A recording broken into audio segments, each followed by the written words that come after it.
తిరుమల లడ్డూలో కల్తీ నెయ్యిని వినియోగించి వైసీపీ నేతలు కోట్లకు పడగలెత్తారని టీడీపీ నేతలు అన్నారు.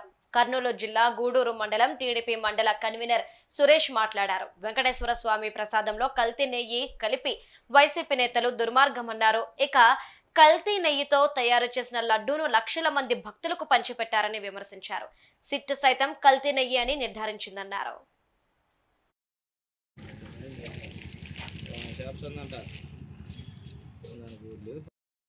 ఇంటి దైవంగా భావించేటువంటి దేశ ప్రజలందరికీ కూడా ఈ కల్తీ నెయ్యి కలపడం వలన ఎన్నో సమస్యలు వచ్చినాయన్నటువంటి ముఖ్య ఉద్దేశంతోటిగానే ఆ రోజు మన తెలుగుదేశం ప్రభుత్వం ప్రతిపక్షంలో ఉన్నప్పుడు కూడా ఈ కల్తీ నెయ్యి విషయంలోన ఎన్నో సార్లు కూడా ప్రశ్నించింది. అయితే ప్రశ్నించినా కూడా గత ముఖ్యమంత్రి జగన్మోహన్ రెడ్డి గారు చంద్రబాబు నాయుడు గారి మాటలను గాని అదే విధంగా రాష్ట్ర ప్రజల మాటలను గాని ఒమ్ము చేయకుండా ఇష్టానుసారంగా ఈ యొక్క పవిత్రంగా భావించేటువంటి ప్రసాదంలోన కల్తీ నెయ్యిగా తయారు చేసినటువంటి దుర్మార్గమైనటువంటి నాయకుడు జగన్మోహన్ రెడ్డి గారు. ఈ కల్తీ నెయ్యిలో ఎందుకంటే ప్రసాదం అనేది ఎంతో భక్తితో కూడుకునే విధంగా తయారు చేస్తారు. ఈ దీంట్లో మనం ముఖ్యంగా చూస్తే ఇక్కడే మనం చూసాం మహాపాపము నిజము అంటే దాదాపు 68,17,000 కిలోల కల్తీ నెయ్యి ఈ యొక్క తిరుమల తిరుపతి దేవస్థానంలో ఆనాడు వైసీపీ ప్రభుత్వంలోన ఈ యొక్క దుర్మార్గమైనటువంటి ఆలోచన చేసింది.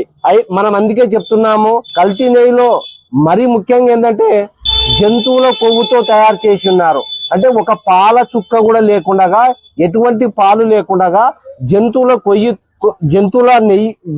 కొవ్వుతో తయారు చేసి ఈ కల్తీ నెయ్యిను శ్రీ వెంకటేశ్వర స్వామికి వచ్చేటువంటి భక్తులకు లక్షల మందికి ఈ యొక్క కల్తీ నెయ్యిను ప్రసాదంగా పంచిపెట్టారు. దీని విషయమే మేము ఒకటి చెప్తున్నాం ఈ మీడియా ముఖంగా. మీరు నిన్న ఇచ్చినటువంటి దానిలో ఈ రోజు సిట్టు కూడా ఒకటి ఏర్పాటు చేసింది.